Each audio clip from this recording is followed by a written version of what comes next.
Hola, bienvenidos a Legal Core y a esta sección especial de Legal Core Internacional, donde hoy tenemos la oportunidad de discutir y conversar sobre un tema apasionante para mí y espero que para todos los que nos siguen, que es el estado y la proyección, las perspectivas de la inversión asiática, particularmente la China, en Latinoamérica.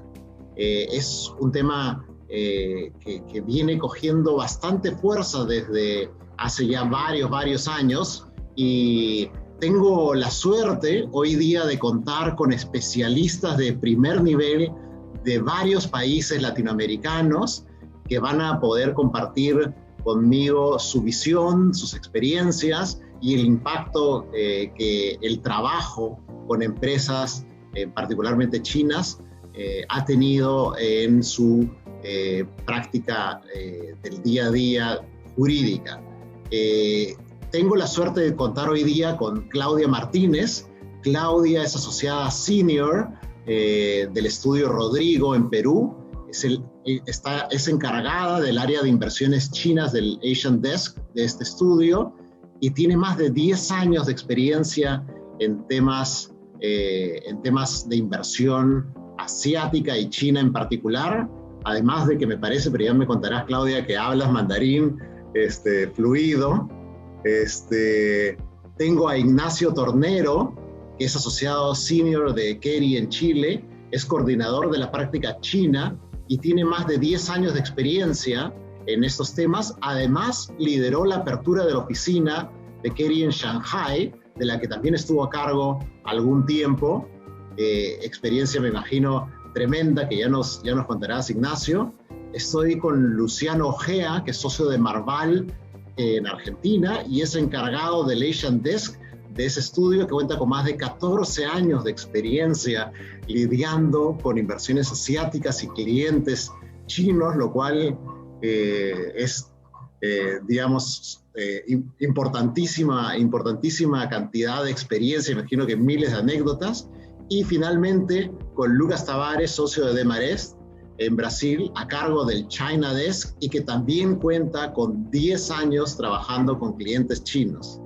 Es realmente un lujo estar con ustedes. Muchas gracias por estar aquí en Legal Core. Y creo que la primera pregunta obligada para todos, y me gustaría que de repente cada uno tome un par de minutos para contarnos y responder esta pregunta, es ¿cómo así llegaron a ser no solamente abogados que trabajan con clientes chinos, sino realmente a tener la pasión y el entusiasmo como para encargarse de una práctica, un Asian Desk y un China Desk eventualmente en cada uno de sus respectivos estudios? ¿Cómo así? ¿Qué los apasionó? ¿Fue la cultura? ¿Fue no sé si Claudia de repente puedes empezar y de ahí podemos ir viendo? Sí, claro. Bueno, antes que nada, José, gracias por la invitación. Es un placer también para mí estar acá. Bueno, en mi caso ha sido cuando apenas acabé la universidad. Yo soy de Arequipa. Acabé la universidad, vine a Lima y a mí siempre me ha gustado viajar y quería ir, como les dije, bueno, bastante lejos, quería conocer el mundo en ese entonces. Y pues nada, tuve la oportunidad de postular para una de las becas que daba el gobierno de China en ese momento, que estamos hablando del 2007. Daban 5 becas a nivel nacional. Las chances que yo tenía, yo dije, bueno, será el destino, si tengo que ir o no. Me gané una de esas becas. Para ese entonces yo no sabía hablar chino, solo había leído sobre China y estaba fascinada con conocer ese país, pero no sabía nada más. Así que, pues nada, ese primer año, que fue del 2007 al 2008, fui a Guilin, que es en el sur de China, que no es ni Beijing ni Shanghai y que tiene su propio dialecto, empecé a señalar las cosas para comer, no podía comunicarme con las personas, incluso a pesar de eso, eso a mí me gustó poderme valer por mí misma, me imagino. Y bueno, conociendo a la gente, la cultura, no solo estudié chino, estudié o sea, el idioma y la cultura, regresé acá a Perú y decidí que quería hacer algo con China. En ese entonces no estaba muy fuerte el tema China-Perú, o el China, sobre todo el tema legal. Entonces empecé a buscar maestrías para especializarme en el tema. Postulé una de las maestrías que eran en la Universidad de Maastricht, en Holanda, que era para Derecho Internacional y que te daba la posibilidad que al año siguiente estudies una especialización como abogada en Derecho Chino. Entonces estudié eso, me fui a Beijing ahora a vivir y ahí estuve un año más. Luego regresé a Perú, seguía trabajando, estaba trabajando ya en varios, o sea, en estudios con el tema chino, ayudando a la Embajada de China, conociendo a la gente acá, y de ahí la misma Embajada de China me nombró sinóloga. Sinólogas son las especialistas en cultura china, me dijo para viajar a China de nuevo y estuve viendo para estudiar otra maestría, en este caso es la segunda maestría que tuve, que fue en inversiones asiáticas en países en desarrollo. Cuando regresé a China esta última vez, que fue el 2015, ahí tuve la oportunidad de trabajar en un estudio en China, en Deheng, que es uno de los estudios grandes, y mientras trabajaba, estudiaba, y pues yo quedé fascinada. Esa ha sido más o menos, en resumen, mi experiencia en China y por qué sigo. Ignacio, cuéntanos un poquito tú cómo llegaste digamos, fuiste voluntario para viajar a abrir la oficina en Shanghai. ¿Cómo así llegaste a liderar este tema en KERI? Sí, muchísimas gracias, José. Agradezco obviamente la invitación y es un placer, ¿no es cierto?, estar en contacto aquí con un grupo de grandes profesionales y amigos.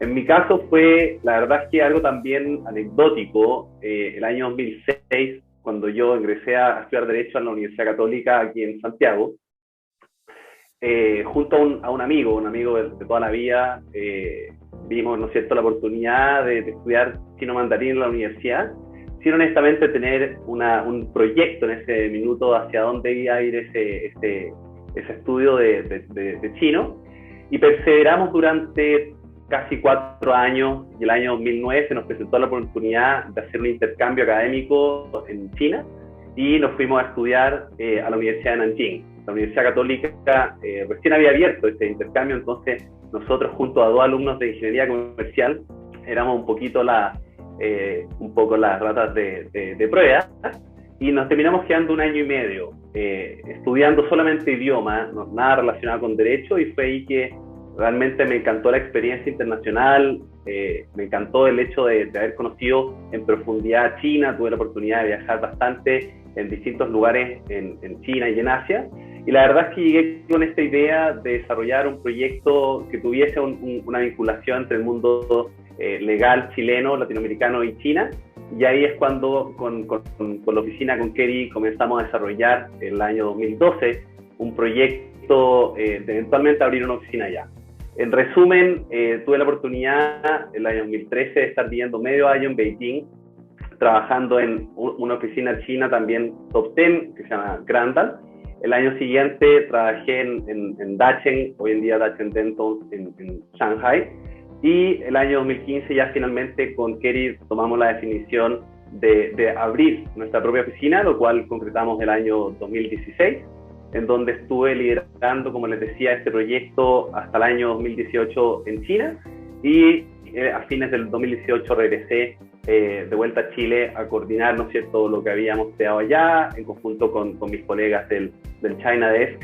Y la verdad es que, porque un poco me generó, bueno, China me encantó a nivel cultural, histórico, y me pareció siempre, obviamente, el hecho de estar haciendo algo diferente genera una motivación adicional.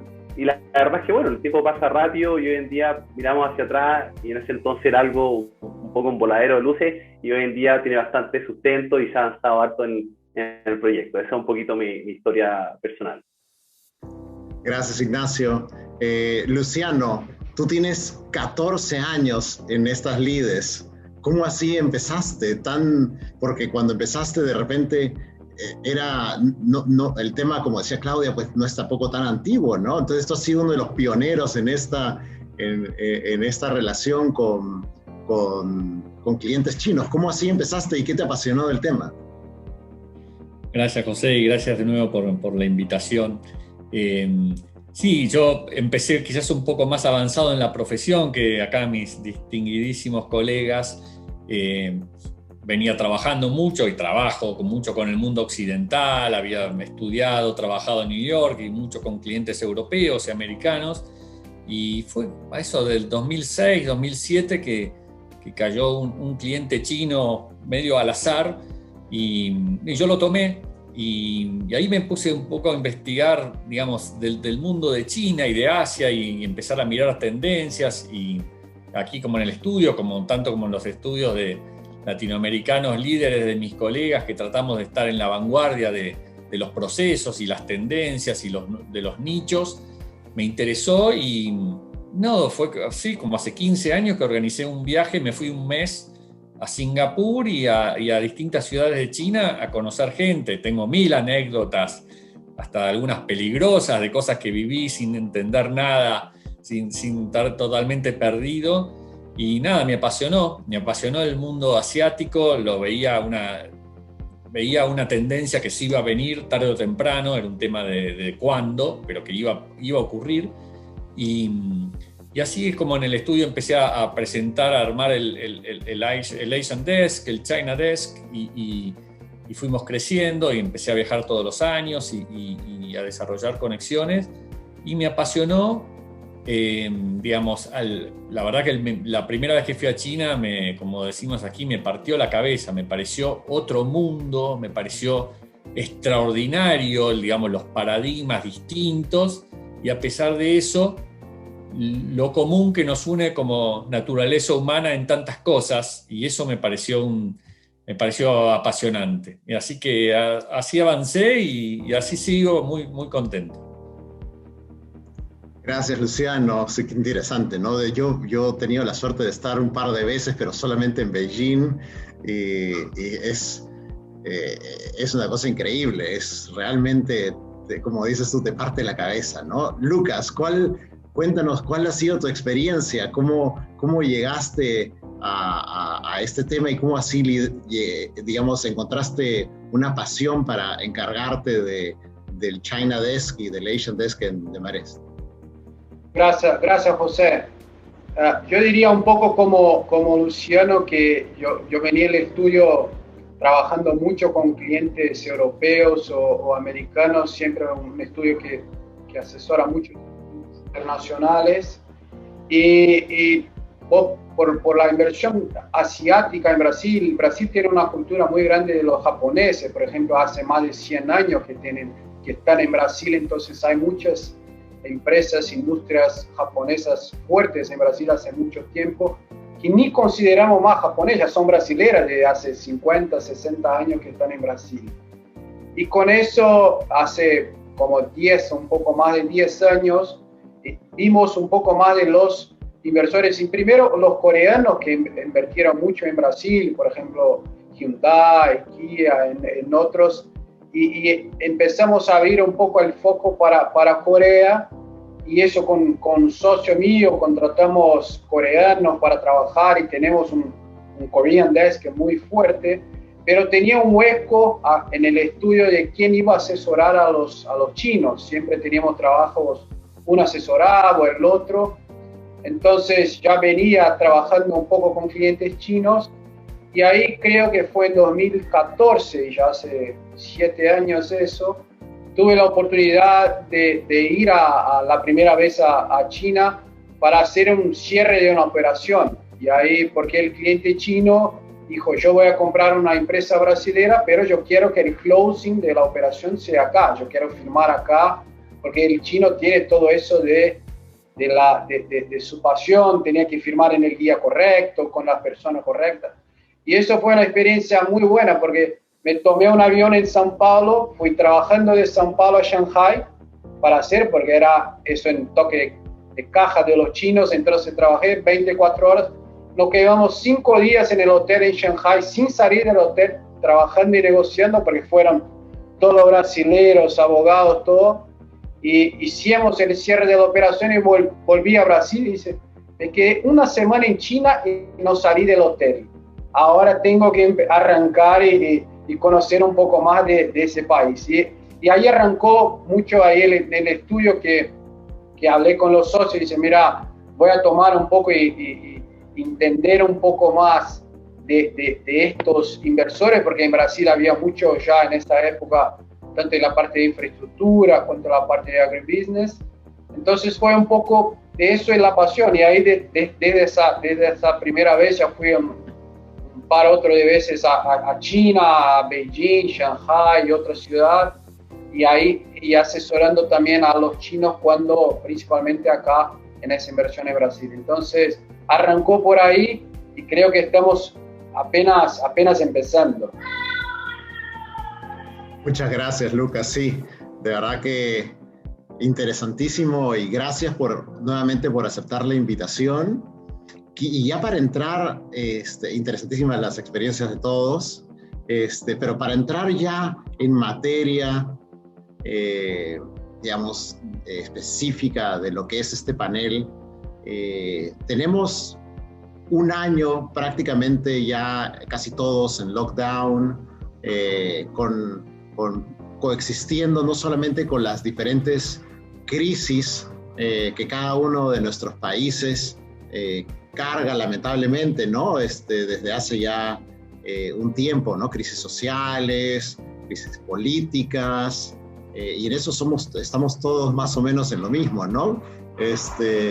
A eso se ha sumado la crisis sanitaria del año pasado, y una pregunta que creo que es importante como para ponernos en contexto es las inversiones asiáticas que cada vez estaban creciendo más y adquiriendo mayor peso relativo en cada uno de nuestros países, ¿se ha visto impactada negativamente por la pandemia y por el conjunto de crisis que están viviendo nuestros países? ¿O sienten ustedes que los clientes asiáticos o chinos en particular ven esto con otros ojos y con más bien una mirada de oportunidad para poder empezar a sembrar algo que puedan cosechar en el mediano a largo plazo? Y no me sorprendería, es una pregunta, digamos, que no conozco la respuesta y quiero que ustedes me ayuden a responderla, ¿no? Pero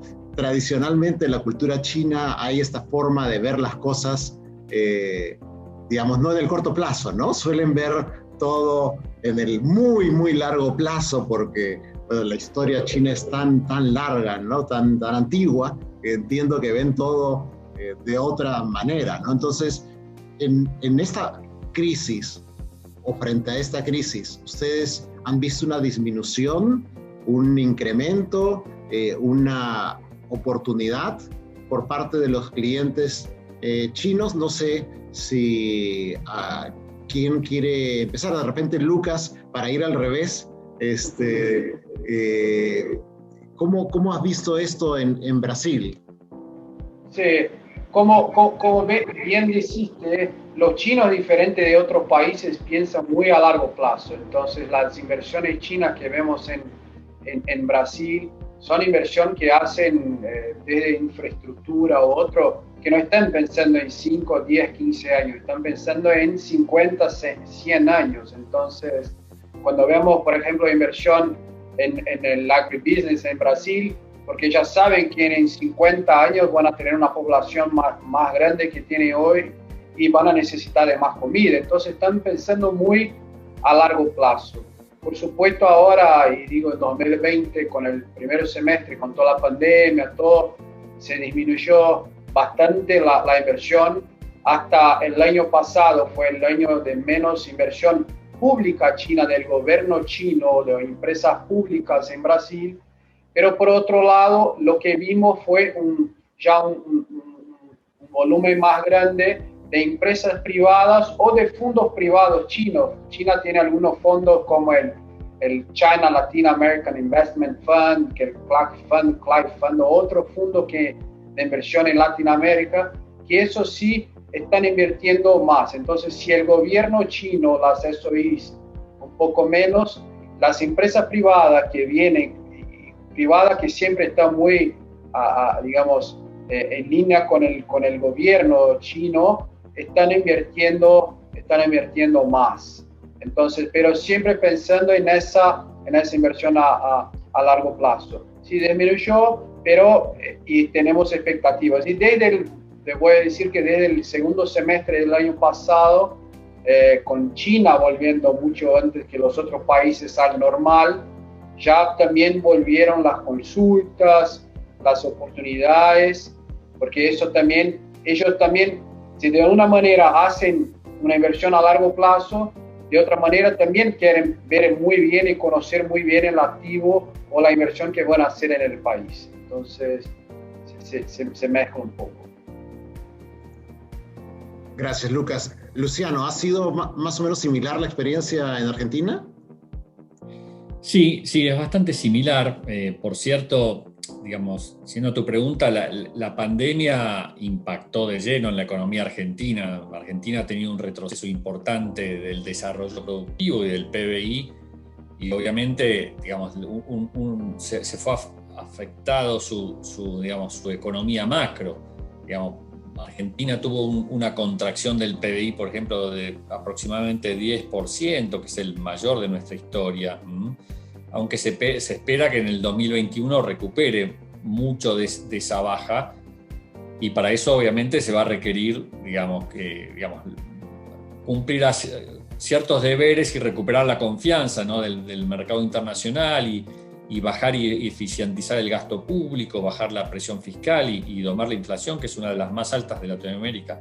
Pero como decían ustedes, Lucas, la cultura china toma más riesgos y mira más a largo plazo, y tiene sentido porque los países finalmente no nos caemos del mapa, seguimos y seguirán, y vemos que si bien la inversión inmediata de este último año disminuyó, en clientes chinos, las inquietudes y las preguntas siguen. Los chinos están analizando igualmente y esperando el mejor momento.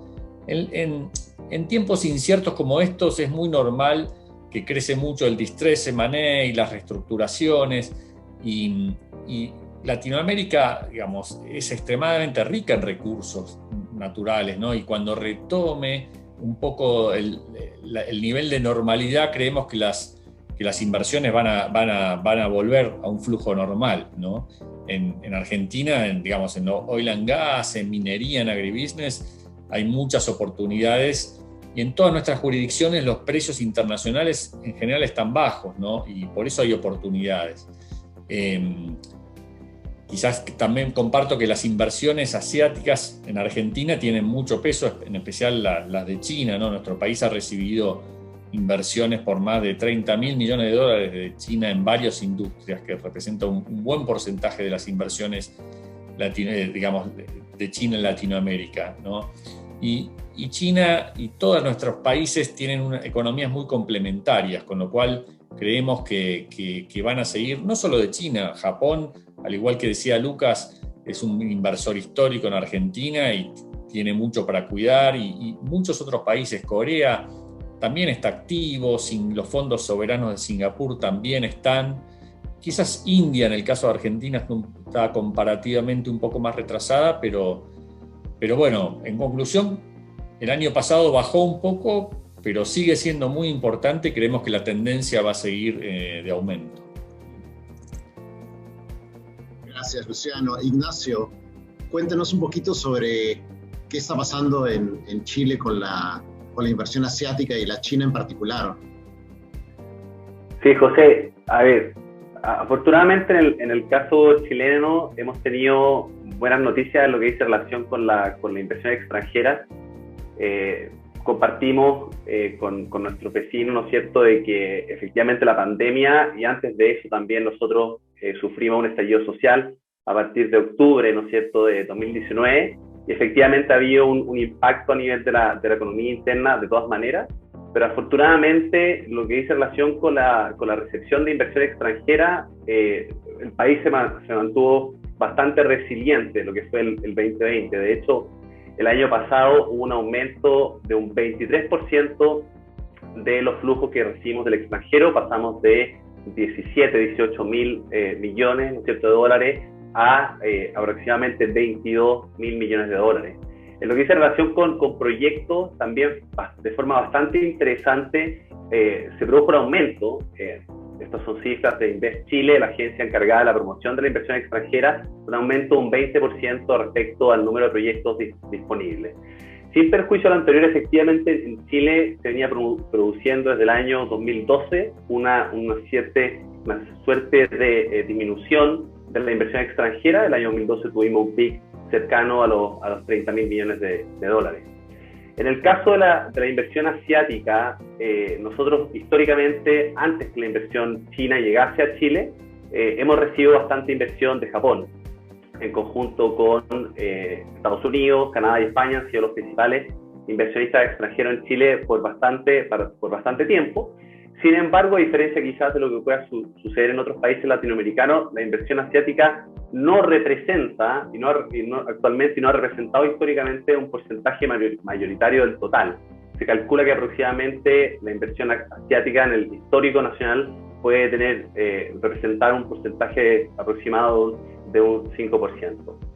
Lo que dice en relación con China, y es un fenómeno bastante reciente en el caso de Chile, nosotros situamos el año 2015-2016 como el año de transición en el cual empezamos a recibir más inversión china. Es un fenómeno tardío en el caso de Chile en Latinoamérica, pero con una explosividad bastante interesante, y es tal que el año 2018-2019 China se situó como el principal inversionista extranjero en nuestro país, y el año 2020, ¿no es cierto?, ocupó el tercer lugar, pero no se contabilizó una inversión puntual que está actualmente en proceso de revisión por las autoridades de ley de competencia, que asciende prácticamente a 3 billones de dólares. Y si sumamos eso, hubiese superado a lo que invirtió Estados Unidos, que ocupó el primer lugar. Como les decía, en el caso aparte de la inversión japonesa, histórica en minería, en servicio, no contamos prácticamente con mucha más inversión, aparte del fenómeno que les comentaba de China, con otros países de la región en Asia. Pero de forma muy interesante, la pandemia no ha afectado, ha sido nuestro diagnóstico, de forma notoria la inversión extranjera, tampoco la inversión asiática en general, y menos compartimos en ese sentido con nuestros colegas la inversión china en particular. Creemos que por la recuperación más rápida de China y por la actividad, ¿no es cierto?, que vemos en la economía o en el despacho, creemos que es una tendencia que llegó para quedarse y probablemente va a seguir aumentando en los próximos años. Interesante, Ignacio, interesante, y gracias por el análisis. Claudia, en el Perú, ¿qué ha sucedido con las inversiones chinas? Y no sé si tienes algún dato respecto de cuál ha sido el peso relativo que las inversiones chinas vienen adquiriendo en nuestro país respecto de las americanas, por ejemplo, que tradicionalmente ha sido, o la española, que han sido hasta hace unos años las más importantes. Claro, mira, puntualmente en el caso de inversiones chinas en el Perú, ahorita China no es el principal inversor de Perú todavía. Sí es nuestro principal socio comercial, pero no inversor, pero tiene la tendencia a convertirse en ese mayor inversor. Como tú bien sabes, acá en el Perú yo sí creo que a pesar de la pandemia hemos podido ver casos de éxito, sobre todo de inversiones chinas, como se dio la del año pasado con Luz del Sur, en la adquisición de Luz del Sur, que efectivamente muestra que China está tendiente, como lo han dicho mis demás compañeros, a tener esa visión a largo plazo, esa visión de invertir a riesgo y llevar a cabo proyectos. Yo creo, por ejemplo, que acá en el caso puntual de Perú, si bien es cierto la inversión china se ha frenado un poco, no quiere decir que no lo vayan a hacer a futuro. Yo sí veo cierto paro, pero están haciendo muchas investigaciones. por ejemplo, mandan hay muchas consultas de cómo cómo se está prestando la situación acá, en el tema sobre todo de infraestructura, porque como sabrás, José, acá en el Perú tenemos ese gap tan grande que tenemos que cubrirlo y efectivamente las empresas chinas pueden prestarse para esto, ¿no? Uno de los puntos que a mí me llamó la atención y de lo que he estado, digamos, investigando, averiguando por mi parte, es que si bien es cierto, China tiene esa tendencia, ha sido la primera vez en 15 años que los dos bancos de política china, que son los dos bancos que tienden a mostrar las inversiones acá en Latinoamérica, que son el Banco de Desarrollo de China y el Exim Bank, ellos lo que han hecho es que no han firmado nuevos compromisos de financiamiento con ningún país de Latinoamérica, ¿ya?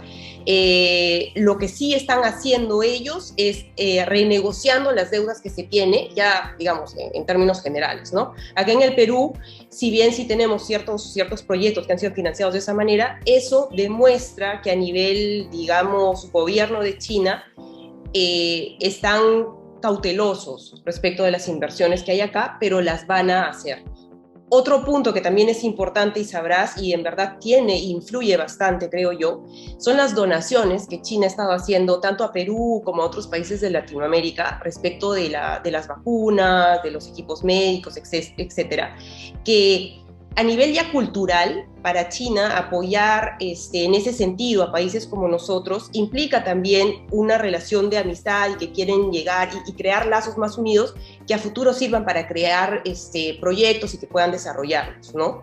Creo que también, por ejemplo, en proyectos Greenfield, en Perú sí han disminuido, no hay bastantes, no hay muchos de ellos que quieran realizar acá los chinos. Pero sí creo que en temas de, digamos, proyectos de M&A, sí están incluso todavía considerando hacerlo, porque es época de riesgo, pero sí pueden todavía manejarlo. De respecto a lo que tú me comentabas, José, perdón, sobre lo de Estados Unidos y China, sí, efectivamente, creo que China es el país que está ahorita por lo menos invirtiendo un poco más. No tengo los números exactos, pero sí he visto que a nivel de China están por lo menos pensando a futuro en invertir, ¿no? Gracias, Claudia. Una pregunta para Lucas. Tú mencionaste en tu intervención anterior que las empresas chinas estaban muy invertidas en agribusiness, en infraestructura en Brasil. ¿Qué otros sectores son atractivos o vienen siendo tradicionalmente atractivos para las empresas chinas en Brasil, Lucas?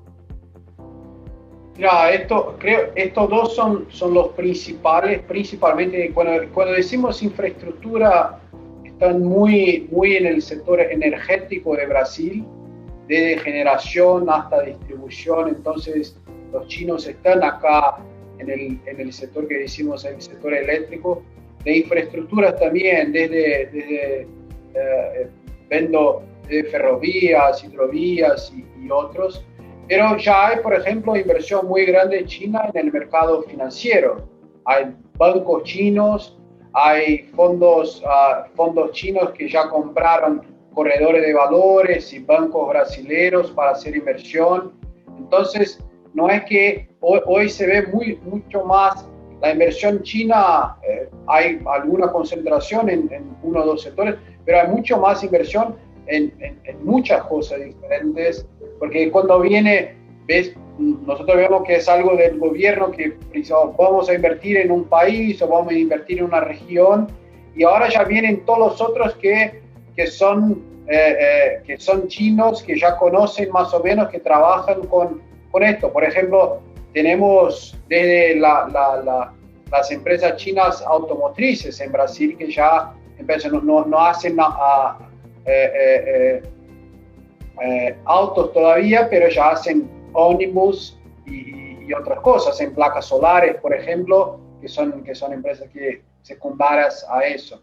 Hay empresas también desde Internet, que en China es muy famoso, muchas cosas de Internet, que también ya llegaron en Brasil. Entonces, nosotros lo que vimos, siempre hay las inversiones que salen digamos, en la capa de los diarios, como decimos, que son las inversiones grandes, pero hay muchas empresas chinas que puede decir pequeñas o medianas, pero siempre para China pequeñas y medianas son muy grandes para nuestros países, que también ya están acá un poco siguiendo el flujo de inversión china en la región. Gracias, Lucas. Una pregunta, Ignacio, antes de tú mencionaste, digamos, a diferencia de los demás, mencionaste la relevancia que, sin embargo, ha tenido la inversión china a pesar de la pandemia el año pasado. ¿En qué sectores de la economía ha invertido específicamente? No sé si tienes el dato. ¿Han habido mayores inversiones? Porque quizá de repente eso también ayude a entender para todos los que nos ven por qué ha habido esta diferencia a pesar de la pandemia, de la crisis social y etcétera, ¿no? No sé si tienes la información. Sí, José, efectivamente tengo la información y yo te diría que cuando se trata de inversiones, a mí me gusta categorizar las inversiones que son sobre $100 millones, inversiones que son de montos inferiores. Por un tema de metodología de cuantificar esa información, porque muchas veces no es tan fácil, honestamente, encontrar la información. Y efectivamente, cuando son inversiones sobre $100 millones, en el caso chileno, en los últimos 10 años, sobre todo concentrado en los últimos 4, han habido inversiones en minería y en energía. Primero energía, pero en segundo lugar minería, por un monto muy similar, que ascienden aproximadamente $15 billones. Estamos teniendo aproximadamente energía prácticamente 7 y, ¿no es cierto?, minería prácticamente 7. Y en un tercer lugar, la industria acuícola, sobre todo por una adquisición muy puntual que fue la compra de una salmonera chilena por un monto aproximado de casi $1 billón. Después, esa ha sido la tendencia en la cual desde el 2015 a la fecha tenemos aproximadamente entre 2 o 3 operaciones que rondan o superan el $1 billón, que se han concentrado en energía y en segundo lugar en minería. Lo interesante es que tratándose de operaciones más chicas, la tendencia actual en Chile al menos es hacia la diversificación. Tenemos que actualmente son cada vez más las empresas chinas que participan en proyectos de infraestructura como licitaciones públicas de carreteras, embalses, hospitales, por ejemplo. También se está produciendo el fenómeno que escribían algunos colegas en relación con la industria bancaria. Actualmente en Chile opera el Bank of China, el China Construction Bank, han habido créditos asociados otorgados por el China Development Bank, etc. Y también en otras industrias como la automotriz. Para que tengan una idea, más del 15% del parque automotriz local en Chile está representada por marcas chinas que probablemente son más de 20 diferentes marcas. También en la industria vitivinícola hemos tenido un par, aproximadamente entre 3 y 5 operaciones que dicen relación con M&A o joint ventures entre, ¿no es cierto?, empresas chinas y empresas locales. Lo mismo ha ido sucediendo en el caso de la industria alimenticia, ya sea a través de joint ventures o la compra directa de ciertos activos agroindustriales como campos de producción de, por ejemplo, cereza, etc. Y también lo que dice relación con tecnología, es decir, empresas como Huawei, Xiaomi, Didi, ya se encuentran operando, muchas de ellas hace bastante tiempo. Es decir, Huawei tiene en el mercado local una historia de más de 10 años, y la tendencia, te diría, reciente dice relación con ciencia y tecnología, es decir, empresas chinas que están buscando desarrollar proyectos astronómicos, por ejemplo, lo cual es bastante novedoso en el mercado chileno, y también, por ejemplo, proyectos educacionales, como el caso de la Universidad de Tsinghua, que instaló hace ya 2 años su centro latinoamericano en Santiago. Es decir, en grandes transacciones tenemos que todavía está concentrado en energía, minería y otras industrias, pero a nivel de menores transacciones, digo menos de $100 millones, tenemos que la tendencia actual es claramente una diversificación notable. Súper interesante, Ignacio. Luciano, en Argentina comentabas que ha habido una disminución el año pasado por la pandemia, pero históricamente, ¿cuáles han sido los sectores económicos más atractivos de inversión china en Argentina? Y no me digas, por favor, que ha sido vitivinícola y que todo Mendoza ahora es ya es chino, ¿no? No sé. No ha sido el sector más beneficiado. No, te diría que durante los últimos años las inversiones chinas se han concentrado en áreas o industrias como en la infraestructura, en electricidad, energía renovable, oil and gas, minería y agribusiness, ¿no? Y además en estos sectores son los que en donde existe más potencial para seguir desarrollando proyectos. Hoy en día, de hecho, Argentina y China están trabajando en un plan a mediano plazo para instrumentar como 15 proyectos de inversión en materia de infraestructura, energía y transporte, por unos 30.000 millones de dólares. Y ahí aparecen, digamos, inversiones o proyectos que están trabajando entre los dos gobiernos por tema de sistemas ferroviarios, mucho en infraestructura, energía nuclear, obviamente en minería, en plantas hidroeléctricas que ya están y en shale oil and gas. Argentina tiene mucha reserva en gas y no convencional y petróleo, digamos, y nada, están trabajando en esos rubros, te diría. ¿Y la mayor cantidad de inversión que llega a Argentina es de empresas públicas chinas o también ya hay empresas privadas? Es una buena pregunta, José. Se ha empezado a diversificar. Quizás al principio eran más SOEs, ahora empezamos a ver bastante más privadas. Claudia, cuéntanos cómo es en Perú. ¿Hay más empresas públicas que privadas y qué sectores son los más atractivos? Ignacio mencionaba la minería y la energía. La minería tradicionalmente un negocio muy potente, una industria muy potente chilena. En el Perú, ¿hay inversión china en minería? ¿Cuáles son los sectores más atractivos de inversión china en el Perú? Bueno, la inversión china se ha destinado tradicionalmente en el Perú a la extracción de recursos naturales, es decir, a la minería. Pero en los últimos años, lo que ha aumentado son proyectos de infraestructura, también inversiones en generación y distribución de energía eléctrica y en la capacidad portuaria.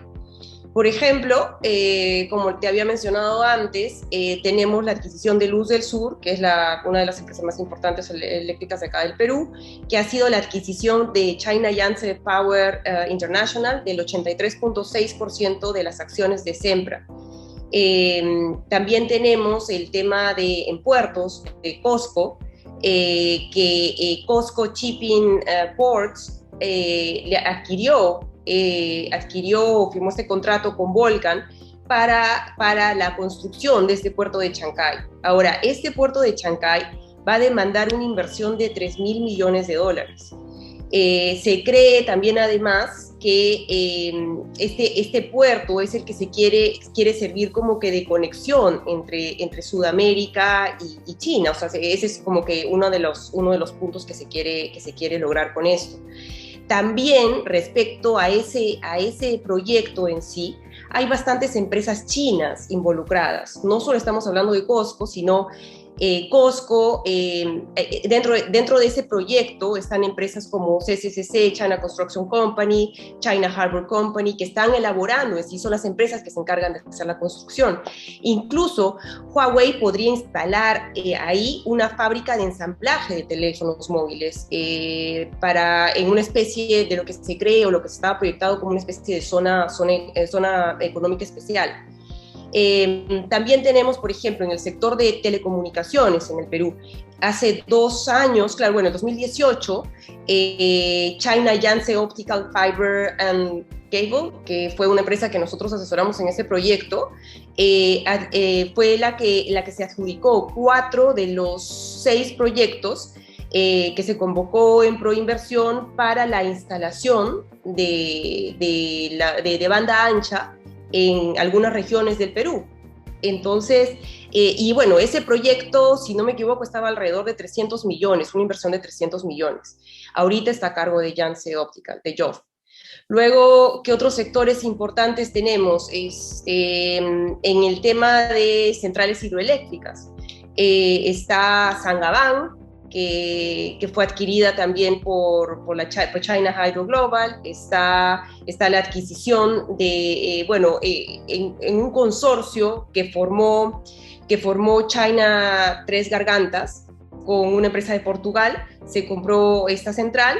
Y también está el tema de en hidrovías, por ejemplo, el tema de inversión de transportes. En transportes está hidrovías, que fue Sinohydro quien ha participado. Este es un proyecto de APP, un contrato entre Proinversión y ellos.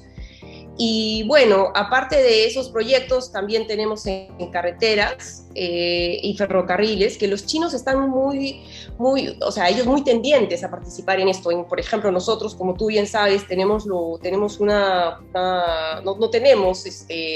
trenes, líneas de ¿cómo se llama?, de subway acá en Lima. Solo hay una, está la segunda realizándose. Y para la línea 3 y 4 del metro, bastantes empresas chinas también querían participar, pero bueno, eso está en otro lado. Lo que sí se ha ganado una de las empresas chinas en temas de carretera es China Railway 20, el grupo de China Railway, el grupo 20, fue quien se adjudicó el proyecto de la carretera de Huancayo-La Unión, que estamos hablando de alrededor de 450 millones de dólares. Aparte de eso, también, estos proyectos que acabo de mencionar, usualmente son de empresas estatales chinas. Son empresas estatales chinas porque por el nivel de envergadura comercial que requieren, de envergadura monetaria que requieren, son ese tipo de empresas que se presentan para este tipo de proyectos.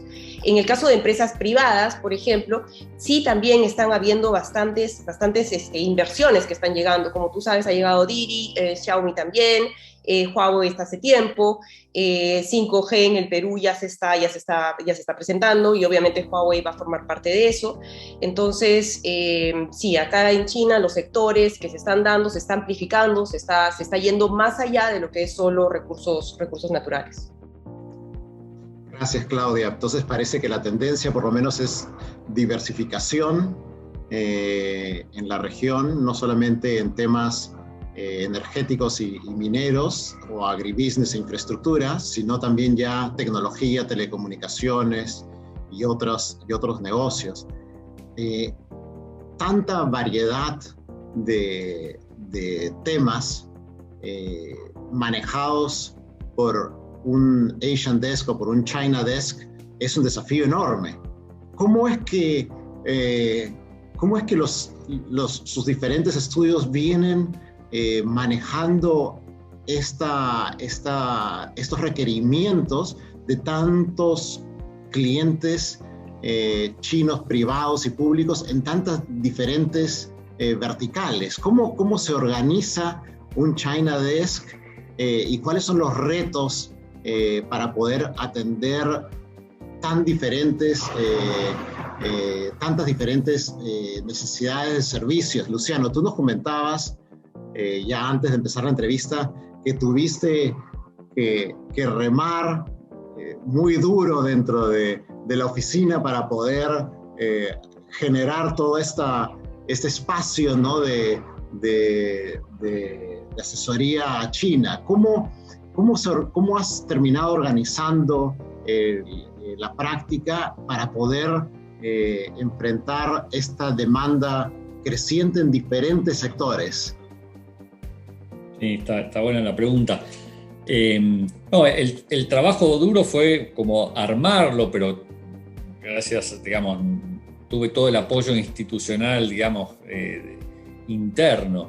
Y bueno, es un trabajo apasionante, un reto apasionante, ¿no? Diría que obviamente los clientes chinos y la cultura china tienen su propia idiosincrasia, como las tenemos todos, ¿no? Y además no son iguales todos los clientes asiáticos, ¿no? Los chinos son distintos en muchos aspectos, obviamente, a los japoneses, a los coreanos, igual que cada uno tiene su idiosincrasia. A mí, en todos estos años, me impresiona los inversores chinos cómo han avanzado, ¿no?, en su preparación y flexibilidad para cerrar el gap cultural, ¿no?, y para adecuarse a los modos occidentales, ¿no?, que es todo un desafío interno aquí en la oficina y para los clientes también. Hay que entender como las idiosincrasias, y ellos lo han hecho aquí en Argentina muy bien, y entender la política, porque todo esto impacta en las inversiones y en el modo de hacer negocios, ¿no? La verdad que yo los admiro y se han adecuado mucho más que el resto del mundo. Creo que el principal desafío es el gap cultural, ¿no? Y por eso creo que es importante empezar trabajando mucho en conocer las culturas mutuas para entendernos mejor, y porque el intercambio cultural siempre trae beneficios, digamos, en el desarrollo de los países. Eso en cuanto general. Después, en la práctica, bueno, todos creo que coincidimos en que encontramos desafíos concretos, digamos, por ejemplo, en la hora de asesorar a los clientes chinos en el esquema de honorarios, ¿no? Es un desafío, ha sido un desafío y continúa siendo nuestro, que el cliente extranjero entienda las dificultades o las particularidades de nuestras jurisdicciones, y lo importante que es un asesoramiento serio para ahorrarse, digamos, daños y contingencias en el futuro, ¿no? Problemas no levantados, porque al final muchas veces lo barato sale caro. Entonces, cuando vemos que el asesoramiento se considera como un extra, ¿no?, como nuestro estudio tratamos de armar esquema de honorarios, en este caso, que se adecúen a las particularidades de lo que los clientes piden, ¿no? Digamos, yo creo que es muy importante resaltarle en el caso de las empresas chinas que un buen asesoramiento legal es determinante, sobre todo en países que no son tan estables como en mi caso, ¿no?, en donde las regulaciones varían constantemente, ¿no? Y para eso se necesitan equipos con expertos en cada área. El idioma, obviamente, seguramente dejo a mis colegas comentarlo, pero es súper importante, ¿no? Y por eso nosotros tenemos, siempre hemos tenido abogados descendientes de chinos que hablan perfecto mandarín. Mis colegas acá conocen a Fernando Liu, que es extraordinario, y mucho en el trabajo con las cámaras, ¿no? Yo, en lo personal, soy director y encargado del área de legales de la Cámara de Comercio para el Asia y el Pacífico, ¿no? Y ahí trabajamos mucho los temas culturales y todos estos temas desafiantes que se nos presentan al asesorar a clientes. Gracias, Luciano. ¿Y Lucas, cuál es tu visión de los principales retos y desafíos? El tema de honorarios ha sido un problema para ustedes, por ejemplo, con los clientes chinos, más con los clientes que vienen chinos de empresas públicas que con privadas. ¿Qué otros desafíos han encontrado en temas de, por ejemplo, la conformación de equipos para poder atender diferentes tipos de inversiones como tecnología e infraestructura, etcétera? Nosotros lo que intentamos hacer, el equipo acá, el China Desk, que conoce un poco la cultura, como Luciano dijo, es en el principio vos tenés que acostumbrarse. Piensan, tiene otra cultura, entonces, ¿cómo traducir la parte legal de nuestros países para ellos y para que ellos entiendan cuáles son los desafíos que tenemos acá? Y ahí cuando vemos inversiones en industrias diferentes, desde de la agribusiness, energía, otros sectores de infraestructura, financiera, tecnología, lo bueno de nuestros estudios, y creo que mis compañeros acá comparten también, es que también tenemos otros abogados dentro, otros socios que son especialistas en cada una de esas áreas. Entonces, si mañana tengo un cliente chino que va a hacer una inversión en el sector de energía, yo voy a trabajar en conjunto con un socio mío de energía que conoce muy bien el sector, y trabajamos en conjunto, hacemos un equipo para asesorar bien este cliente chino. Yo voy con las partes de la cultura, cómo tenemos que hacer los contratos, toda la asesoría legal que ya sé, pero siempre con la especialidad que tengo de cada una de las industrias, porque tampoco puedo, si tengo alguna cuestión financiera o de tecnología, voy a contar con un equipo acá de mis socios y abogados que son especialistas en cada una de las áreas, para que en conjunto conmigo y con los otros miembros acá del Chinese Desk pueda asesorar a los clientes chinos de la mejor manera. Entonces, creo que eso es importante y hacemos, porque no puedo hacer yo todas las áreas o todas las inversiones. Puedo sí un poco traducir e intentar hablar con ellos, pero siempre trabajar en equipo. Y como bien puso Luciano acá, creo los honorarios primero son difíciles, y te cuento, y quería hasta escuchar un poco de Ignacio y Claudia, pero por la experiencia que yo ya tuve con abogados chinos, los abogados, si vos tomás los estudios chinos, son estudios que tienen 20 años, 25 años. Y yo veo en algunas transacciones cuando empecé a trabajar con China, que por ejemplo los contadores eran más oídos que los abogados, por ejemplo. ¿Por qué? Porque el tema de los abogados, del respeto, de las transacciones como hacemos nosotros, y nosotros que yo estoy en estudio de más de 70 años, y Luciano también, Claudia hace mucho. Entonces son los abogados de nuestros países, principalmente acá de la legislación civil que tenemos, son muy tradicionales, eran personas que si eran parte de la cultura de cada uno de los países. Para los chinos no. Entonces para los chinos, si mañana quieren hacer una carretera, no les importa el Ministerio Público, los ambientalistas y todo lo que tenemos en nuestros países que dicen, eso es un desafío, acá tienen que tener una licencia ambiental de otros. Y ellos, si quieren hacer algo que es bueno para el país y el gobierno lo decía así, lo van a hacer. Entonces, un poco para explicar eso a ellos y decir que los abogados son fundamentales. Por ejemplo, nosotros tenemos un caso de un grupo chino que vino a Brasil y firmó un term sheet, un MOU, que era vinculante. Y para ellos no les importa si era vinculante o no. Para ellos lo dicen, no, a mí no me importa, le voy a encerrar y voy a hacer la operación con otro. Y están en juicio hasta hoy por eso.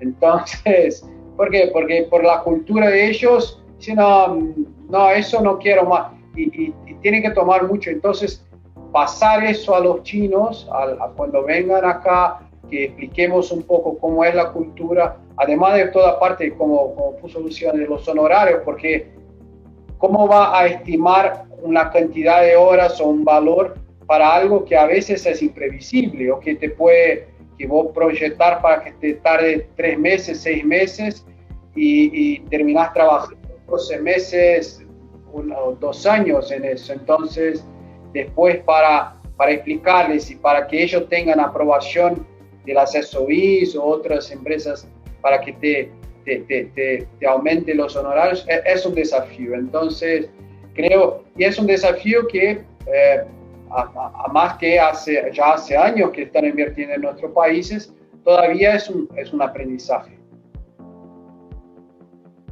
Gracias, Lucas. Ignacio, en el caso de Keri, ustedes, digamos, me imagino enfrentan desafíos similares, pero ustedes tienen una oficina en Shanghai.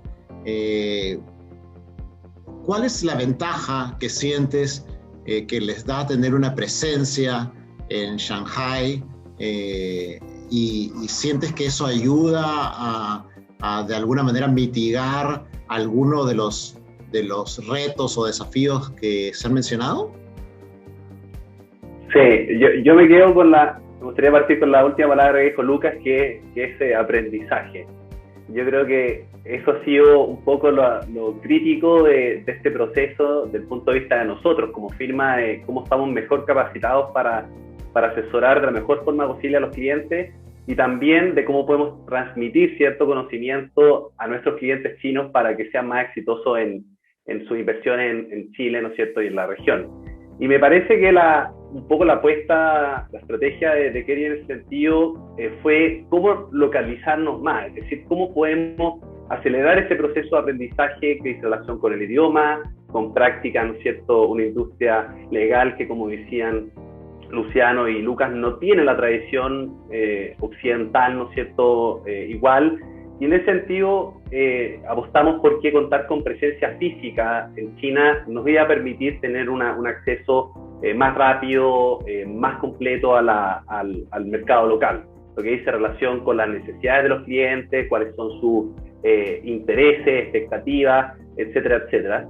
Y en términos puntuales, yo creo que la verdad es que el contar con una oficina en China ha sido una decisión, y me parece que es una gran apuesta de parte de Kerry, en el sentido de que te permite estar más cerca del cliente, te permite trabajar en su zona horaria. Yo creo que el tema de la zona horaria es crítico, en la inmediatez, ¿no es cierto?, en la asesoría, sea legal o cualquier tipo de asesoría, ¿no es cierto?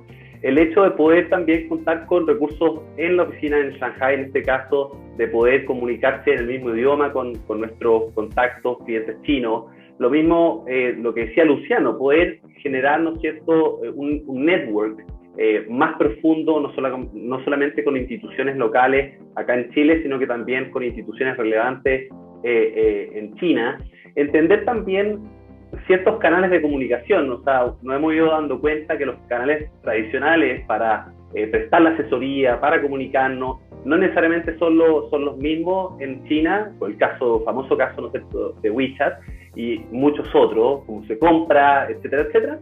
Y yo creo que la oficina en Shanghai nos ha permitido, nos ha otorgado una visibilidad bastante increíble, ¿no es cierto?, respecto de las tendencias. O sea, yo creo que de todas maneras, en general, la velocidad de cambio en China es muchísimo mayor que lo que sucede en muchas partes del mundo, y de todas maneras en Latinoamérica y en Chile. Y yo creo que poder contar con esa plataforma ha sido para nosotros, al menos nuestra experiencia, de muchísima utilidad. Gracias, Ignacio. Claudia, cuéntanos cuáles han sido tus principales retos y desafíos atendiendo a los clientes asiáticos, especialmente a los chinos aquí en el Perú.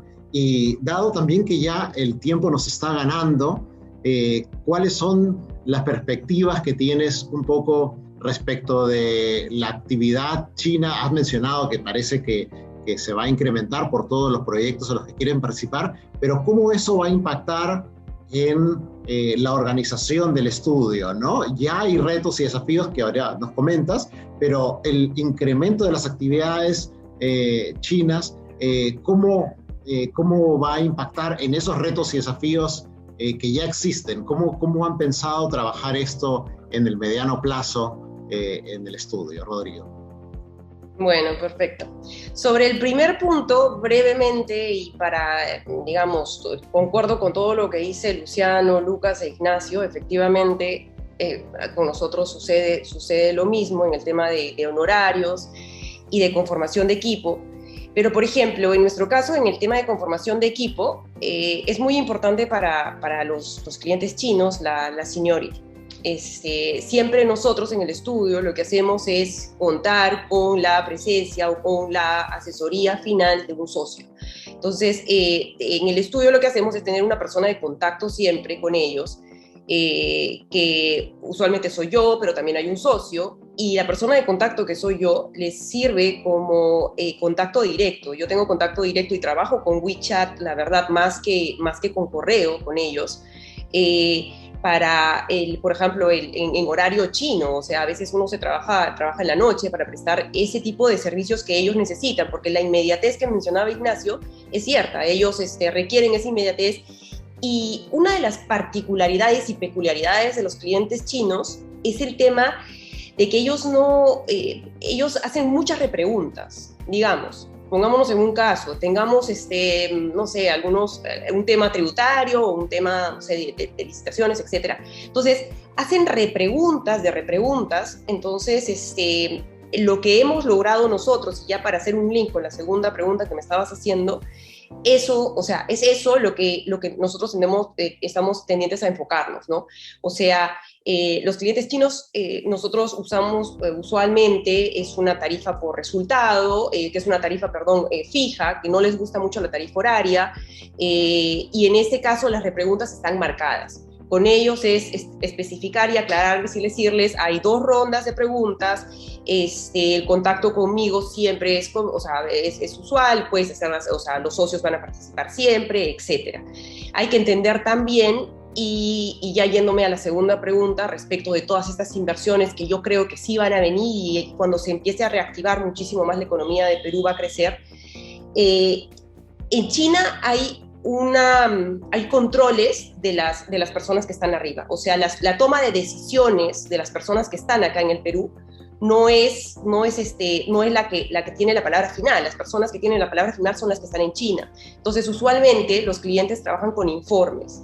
¿Qué es lo que pasa? Entonces, al trabajar con informes, digamos, se va directo hasta allá de China. Entonces, ahí también hay toda una demora, una confusión, ahí se pierde entre el idioma y no, etc. Entonces, a lo que iba es que nosotros sabiendo que se vienen más inversiones chinas, efectivamente es muy importante formar equipos. Tenemos dentro del estudio especialistas en todas las materias que lo que van a hacer es, digamos, viene una consulta tributaria, me junto yo con el tributario y con otros especialistas más y les brindamos el servicio que ellos buscan o quieren, ¿no?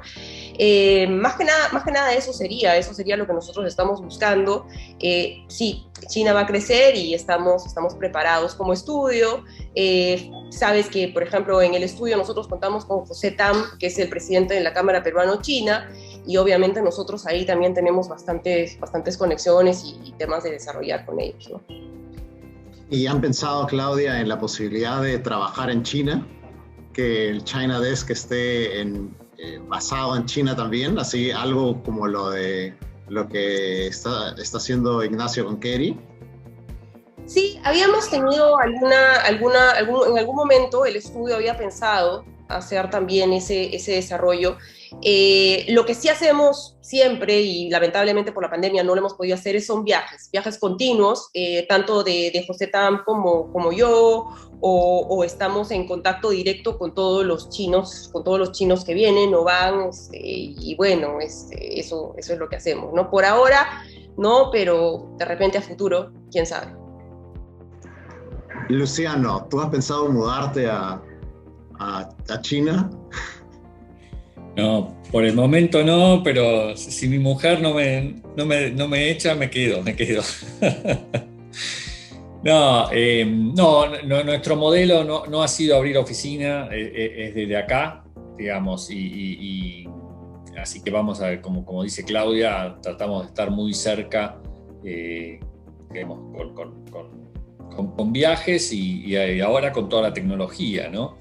Y también pensaba que digamos, para que en el mundo que se viene, o más que en el mundo que se viene, en los momentos estos de turbulencias, creo que en tiempos difíciles una tarea importante es cuidar las inversiones existentes y cuidar cómo mitigar los riesgos y los daños de estas coyunturas, ¿no? Porque las normativas a veces son extraordinarias en los tiempos extraordinarios y no hay que pensar solo en lo nuevo, en las inversiones, también hay que estar cerca de los clientes, en este caso de los chinos, de los japoneses, de los coreanos y todos los asiáticos, para protegerlos en lo que hoy tienen, ¿no? de las turbulencias.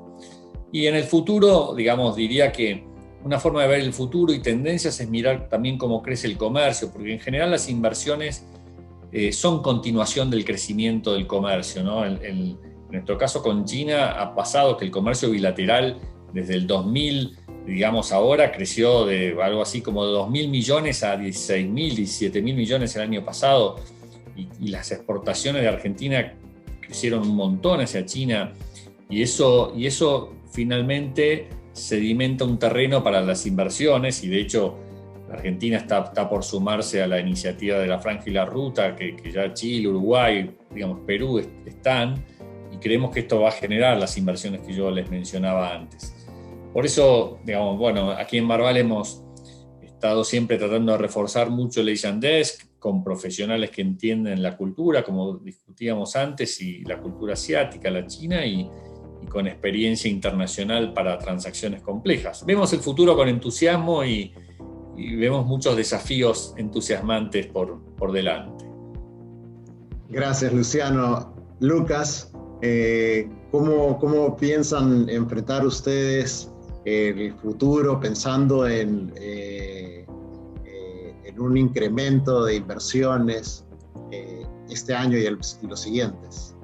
Un poco en línea acá de mis colegas, nosotros ya tenemos en el estudio, y creo que es uno de los únicos de Brasil, que tenemos un abogado chino, que no es abogado brasilero, pero me ayuda principalmente en esa traducción y aprendizaje, como estamos hablando. Y ya está, es un abogado, es un chino que se graduó en China y vino en Brasil para hacer eso. Entonces, ese es el principio. Nosotros tenemos abogados, un abogado que ya trabajó como Claudia y Ignacio, tuvo ya una experiencia en el estudio chino. Entonces, lo que estamos ahora, y ya tenemos, por ejemplo, eso, como ya hay inversión, ya hay muchos chinos viviendo en Brasil ahora, y chinos que no eran los chinos que venían hace 50 años, son chinos que vienen a trabajar en empresas, que son expatriados efectivamente. Ya tenemos digamos, muchos estudiantes en las universidades acá que son o de familias chinas o que efectivamente nacieron en China y vinieron hace pocos años con su familia y se quedaron para hacer universidad acá. Entonces ya tenemos estudiantes o abogados que son chinos que ya hablan mandarín. En eso, para ellos también es una oportunidad porque conocen todas las colores. Entonces, un poco del desafío acá es, principalmente a los jóvenes que tenemos en el estudio, es, mira, existe algo diferente de Estados Unidos, Europa, y vamos a hacer un equipo para asesorar a los clientes asiáticos, a los clientes chinos, porque es muy común en nuestra profesión que nuestros abogados se van a hacer una maestría en Estados Unidos, en Londres, en uno de estos países. Esa es la ruta, digamos, normal hasta 10 años atrás, o 15 años atrás. Ya hay muchos que todavía siguen haciendo eso, pero ya estamos también concientizando a los más jóvenes que no es solo eso, hay oportunidades para todos y tenemos que explorar también. China, como puso Ignacio y Claudia, es difícil porque de Brasil ahora son 11 horas de fuso, entonces para estar en contacto también hay que ser aún un abogado junior o un estudiante, aún hay que tener mucha voluntad porque hay que estar despierto a las 11, 12 de la noche, a veces hay que despertar tempranito a la mañana para una llamada telefónica. Entonces, eso es importante también, que nosotros estemos ahí para mostrar a ellos que no, son importantes y pueden generar mucho fruto. Pienso ahí para el futuro que China hoy es el parcero comercial más grande de Brasil hace muchos años y va a seguir así y vamos a recibir aún más inversión china. Un punto, por supuesto, acá que no quiso hablar mucho antes, pero el tema político hoy en Brasil es un tema que es complicado para los chinos porque el gobierno escapó algunas declaraciones que no les gustó mucho, pero veo que de nuestra parte nosotros asesoramos empresas y las empresas chinas, hay muchas públicas, las SOIs. Entonces, lo que decimos, no tomamos, por supuesto, parte de la parte política, pero tenemos que explicar cuál es el escenario y cuáles son las leyes que tenemos. Entonces, creo que si el año pasado, 2019, China quedó un poco queriendo saber cuál es ese nuevo gobierno que tenemos, ahora ya está más acostumbrada. Y como dice Luciano, que es lo más importante, nuestros países no se van a estar acá siempre. y tenemos que hacer negocios juntos. Gracias, Lucas. Ya para cerrar, Ignacio, en el caso de Keri, ¿cuál es el siguiente paso en el crecimiento de la práctica asiática, China en particular?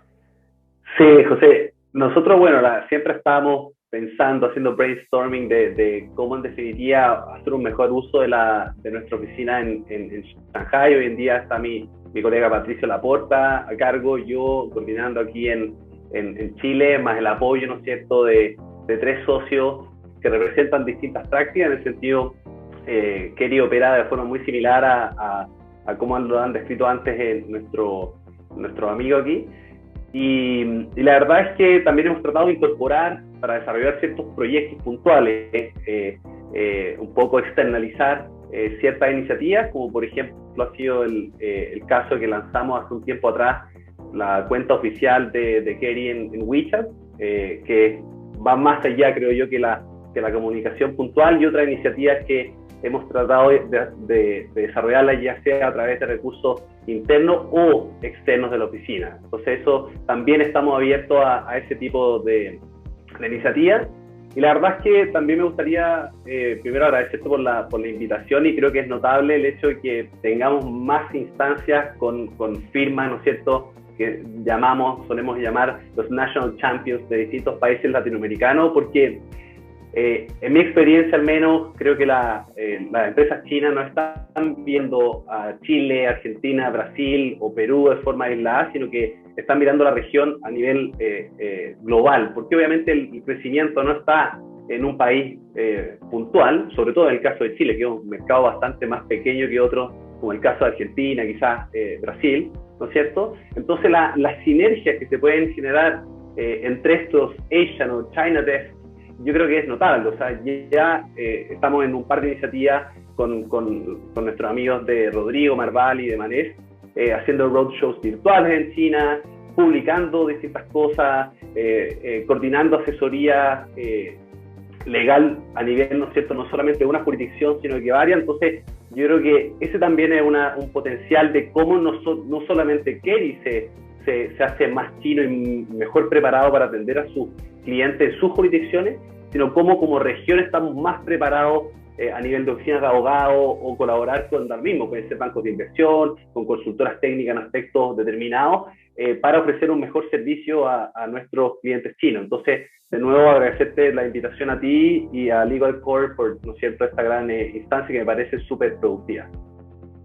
Gracias a todos, en verdad. Creo, Ignacio, que efectivamente, ¿no?, como decía Lucas también, el tamaño de las empresas chinas, incluso las medianas, es tan grande que realmente su capacidad de invertir en más de un país es más que obvia, ¿no? Hay el tamaño en general de China, ¿no?, comparado con nuestros países individuales, hace pues, que estas iniciativas o estas sinergias que tú mencionas sean fundamentales, y los felicito a cada uno de ustedes por el esfuerzo de sacar adelante una práctica asiática, una práctica china. Sé lo difícil que es hacerlo. Lo he visto en el caso del estudio donde yo estaba antes, ¿no? Y realmente es una tarea titánica, pero es muy bonita, hay un aprendizaje y cosas que exceden obviamente ya de solamente el día a día jurídico, que enriquece, ¿no? Nos enriquece a todos como personas, y me imagino que eso solamente va a incrementarse, y por lo tanto va a ser mucho más atractivo también para los jóvenes y para los profesionales en general, ¿no?, que están aprendiendo que hay nuevas oportunidades, que hay nuevos lugares a los cuales mirar y nuevas experiencias que disfrutar. Me queda solamente decirle a todos los que vean este video, obviamente que en la parte inferior del video van a encontrar la información de todos los panelistas, todos jefes de áreas asiáticas muy, muy potentes, de los estudios más importantes de sus países. Y si tienen, por supuesto, alguna pregunta, alguna consulta, quieren saber algo, no solamente de inversiones chinas que estén llegando a sus países, sino eventualmente de cómo funciona China como potencial mercado para poder hacer también transacciones, eventualmente algún tipo de contrato, algún tipo de suministro, o eventualmente llegar a China, ¿por qué no? Pueden ponerse en contacto con cualquiera de ellos. y nuevamente agradecer a todos sinceramente por su tiempo, y espero que podamos tener una conversación similar, semejante, ¿no?, con ustedes en algún tiempo, cuando también, ojalá Dios quiera, ¿no?, este tema de la pandemia baje y podamos tener unas economías un poco más activas. Nuevamente, muchas gracias a todos y nada, quedamos en contacto. Cuídense mucho. Muchas gracias, José. Que esté muy bien. Muchas gracias. Saludos a todos. Adiós.